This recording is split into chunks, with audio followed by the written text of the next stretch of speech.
You guys know some of my testimony. A couple of years ago, I told you guys where I I ended up being I ended up being raped by a person that I dated. It's kind of a long story. However, in those things, when I finally told my testimony, um, when I finally told those individuals, when finally told my family, 2 days later, he died. And I was trying to grapple with the fact of all of those things. And I just felt an immense amount of guilt from those things. It's like, was it my fault? That, should I have said that I forgive you? Should I have, I could have told this person that I forgave him. But I never got to tell this person that I forgave him. And this happened literally at the beginning of the pandemic. So I felt as if I went searching and searching, trying to find how this person ended up dying. And then I couldn't really find the answers of those things. However, I don't know, like, what do you do when you would like to tell a person that I forgive you and not carry the weight of those individuals who, the guilt of it? Because no, it wasn't my fault and I did everything that I knew how. But how do you deal with those situations?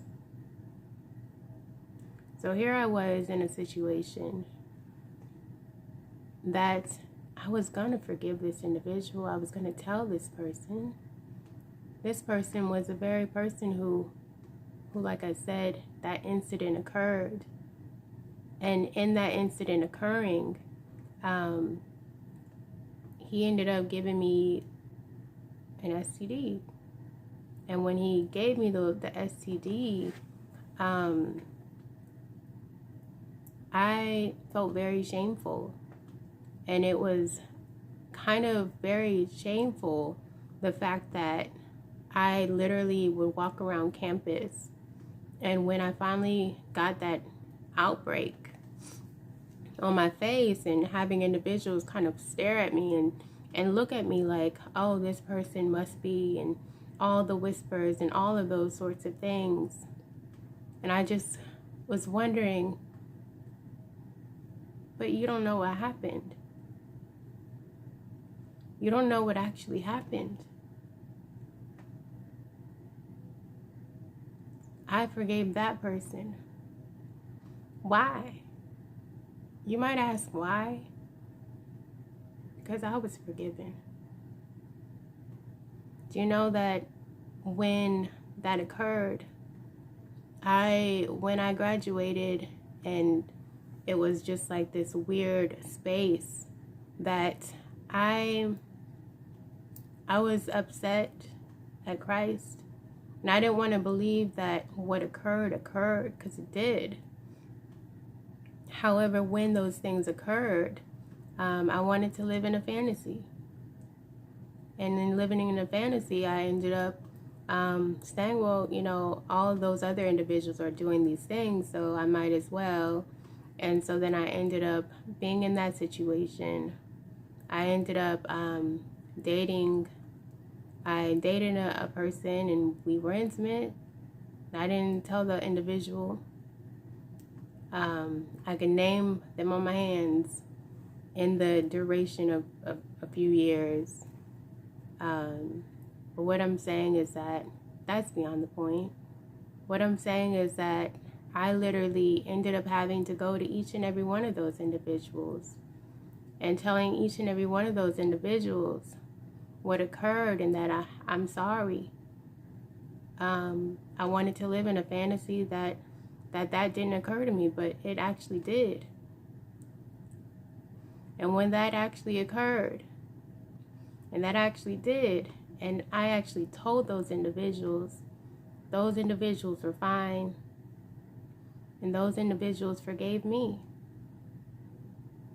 So when this person who did that to me, when I heard of the RIP, I wanted to forgive this person because I know how it felt to have been forgiven. I didn't want to believe that what I had gone through, I wanted to pretend like it didn't happen, but it did. So I wanted to extend the forgiveness that God gave me. So that occurred, and I felt this immense amount of guilt from those things, and with the pandemic and those sorts of things. And then, you know, my family member, grandmother, she ended up passing, and those sorts of things. And I felt this guilt, like, did I not do enough? Was it my fault? So I found it hard to forgive myself. Have you ever been in a situation that you found it hard to forgive yourself? Because, in all honesty, I found it hard to forgive myself. But somehow, some way, God ended up forgiving me. So I forgave that individual. I was forgiven. And then I learned to forgive me.